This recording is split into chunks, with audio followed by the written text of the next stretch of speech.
When will we learn? They said they wouldn't lay anyone off. Well, they didn't say for how long. Turns out the big banks are getting ready for record layoffs. Not surprising, with ultra low interest rates, their spreads are so thin, not to mention a global economy at a slow and critical juncture. But you don't have to worry because Powell testified to Congress that there will be no reduction in the balance sheet. Thank goodness. You came here for the truth, so let me unveil that for you. Today we're going to talk about the global economic collapse that is taking place before our very eyes. You got to look beyond the stock market, of course, because as I'll show you today, you got to buy garbage. If you are interested in stocks, you need to buy garbage. And I'm talking about some serious trash. Trillions in stimulus go unchecked with watchdogs kept toothless. All of that money that's been pumped into the system, we don't know where it went. I've got a couple things to show you, and you could just see how ridiculous all of these systems have become. We're going to set up this, we're going to set up that. Okay, that's fine, that's great. We're trying to help the economy. We need to help Main Street. It's all about the little guy. We swear, no worries. We got you taken care of. Oh, but you want to see who we're giving this money to? Can't do that, sorry. The US has spent more than half of the $3 trillion in economic rescue funds passed by Congress with little of the oversight intended to ensure that the money goes to the right places. Some of the oversight bodies are barely functional. There's so much related to this that is just corrupt to the bone. There have been multiple members of Congress that have benefited from these bailouts. I don't think I covered that here, but I had the article somewhere, and we would know more. We would be able to determine that I'm sure more people in high places are getting benefits of this, but we don't know where the money has been going. The Small Business Administration has so far not made public the list of roughly 4.6 million businesses that have received more than $512 billion.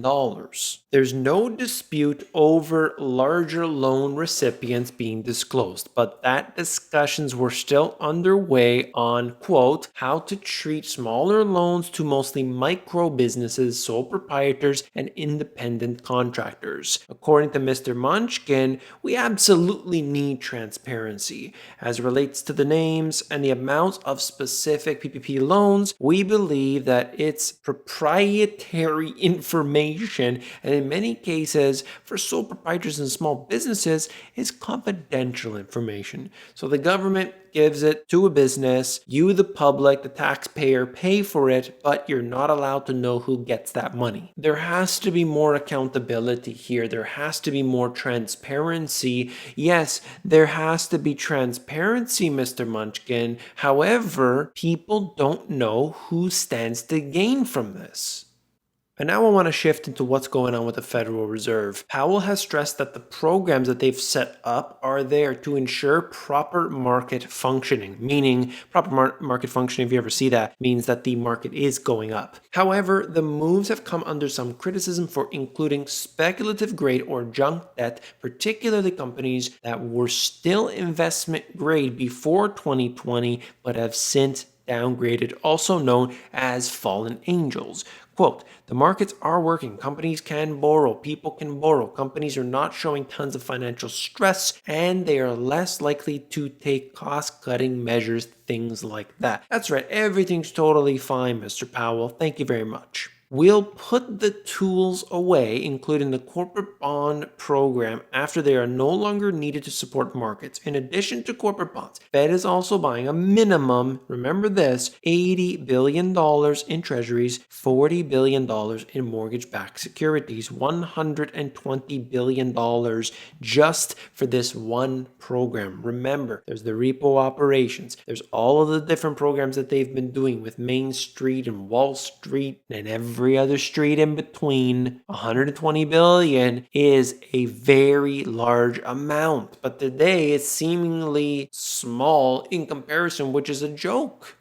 There's an article here out of CNBC. Check this out. I'm surprised that people aren't more concerned about what huge monetary growth means for the economy in the United States right now. Bernstein is particularly concerned about the vast bond purchases the Fed is making right now. They are effectively turned the bond market into third grade soccer. There's no winners or losers. Everyone gets a participation medal, and one has to wonder, by taking out the risk return consideration from a huge market, what that means for misallocation of capital, where a bubble is going to form and things like that. Well, I must interject, the bubble is already there. I should note, whenever you have somebody trying to highlight the risks that are taking place in these financial markets today, they are not suggesting that they have sold everything, they're hiding in their bunker, and they're just waiting. No, in many cases, they're reallocating capital, they're cautious about what's happening, they're looking at all the information, and they're making educated decisions based on what they have. But instead, I just keep seeing the same thing repeated over and over again. Everyone from Jim Cramer all the way down, don't fight the Fed. But what kind of statement is that? Let me show you something.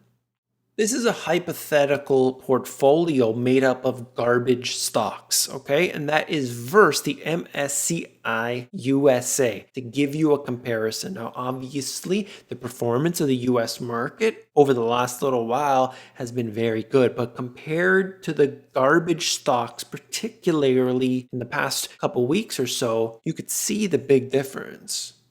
We constructed a, quote, garbage portfolio, an equal weighted portfolio of all of the listed US companies with a credit default swap of more than 1,000 basis points as of the 1st of April. So if I go back to that, just to give you an idea once again, imagine how crazy things have become. The misallocation of capital that's taking place today. It's not money sitting on the sidelines and suddenly it's coming all in. This is speculation. If I would go one step further, this is gambling.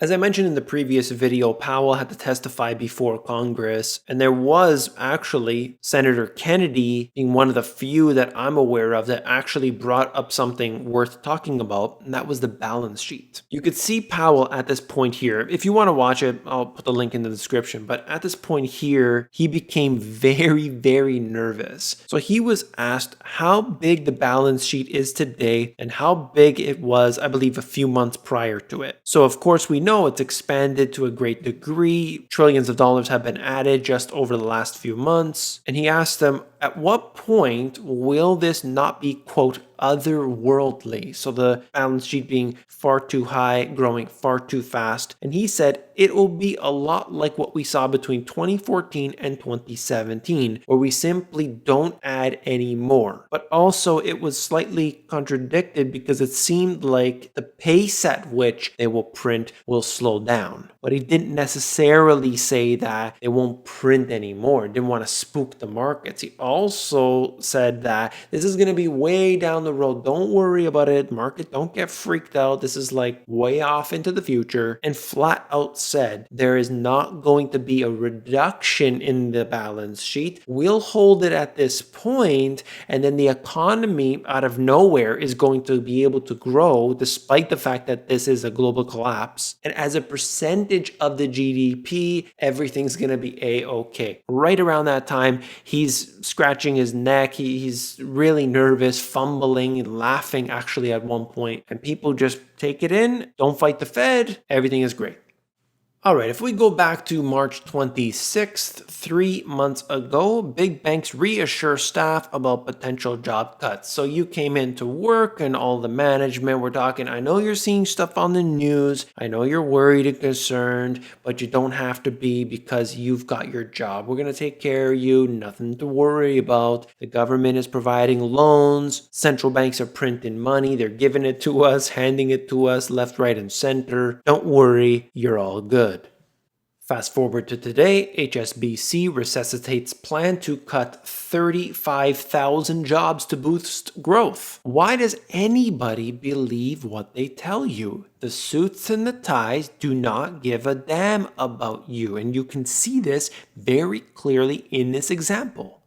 It's not just HSBC. Check this article out here out of Bloomberg. Europe's largest banks are resuming plans to cut thousands of jobs after putting dismissals on hold to to show support for employees. That's right, you get support, but the shareholders want the axe to come out. This right here is talking about HSBC. We've also got Deutsche Bank, Credit Suisse, UniCredit, and of course, this is just the beginning. This is an industry that employs a lot of people. If you see the skyline in most major cities, the big financial establishments occupy the big towers. Underneath all of these towers, we have retail in many cases. Surrounding those big towers, there's a lot of retail. If nobody is in these buildings because everything is shut down, and when they come back, there's reduced staff, that means less people buying stuff at these retail establishments. That means a slower recovery. That means there is no V-shaped recovery. And that means growth doesn't keep up in what they're telling us is going to be somehow catching up to the balance sheet. No, I just can't believe it. It's ridiculous. And this is just more on top of what we already know. This is an interesting article here. I don't know how many people this is affecting, but CBS brought this information out. Audits are holding up the federal money they're desperate for. That's what some gig workers tell CBS. More and more, the gig economy is expanding. People taking on 2 and 3 jobs. They're doing what they can to make ends meet. There's a lot going on here with all of these different federal programs. I've noticed not just the articles, not just with what I have been digging into, but so many people in the comment section have also told me they're still waiting on their check. They were entitled. It never came. Other problems that have been going on all along with this. It's not a good sign.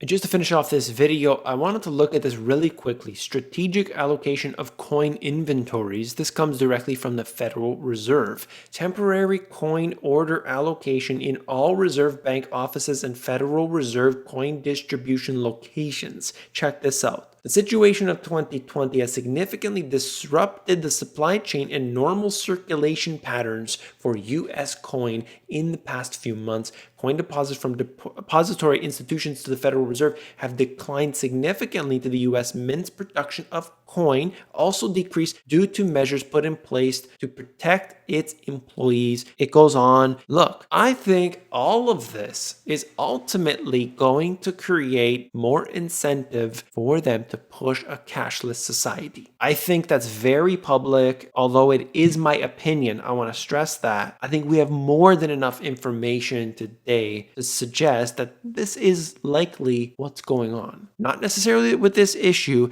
but everything compounding makes it look more and more reasonable. And that's all for this video. If you found it informative, hit that thumbs up button. When you do, you are supporting me. I want to thank you for that. If you want to check me out on Instagram and Twitter, I've got stuff every day on there, so definitely do so at The Money GPS. If you want to learn how to sell stuff online, you can do that for free. Don't go out there randomly, start searching for stuff. You're going to get confused. You're going to get lost. I've created an entire course. It's free, the AmazonGPS.com. Do you want to understand the financial system? I'm talking top to bottom, A to Z, no jargon, no BS. Check out my 2 books. Link in description if you want the audiobook, themoneygps.com.